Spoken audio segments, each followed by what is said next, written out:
Hey everyone, and welcome back to another video. In this video, I'm going to show you how to post an item on Nextdoor. Now, this video is going to be particularly useful for individuals. Let's say that you want to go ahead and post an item to sell on Nextdoor. How do you actually go ahead about doing so? Now, this video is going to be short, sweet, and simple, guys. There's not going to be a lot of steps involved.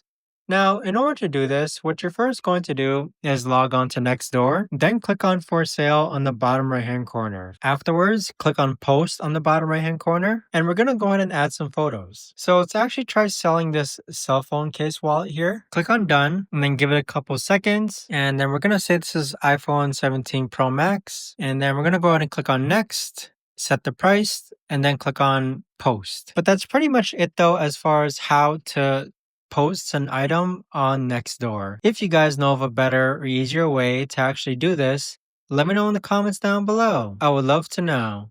Thanks so much for watching everyone, and I'll see you guys all in the next video.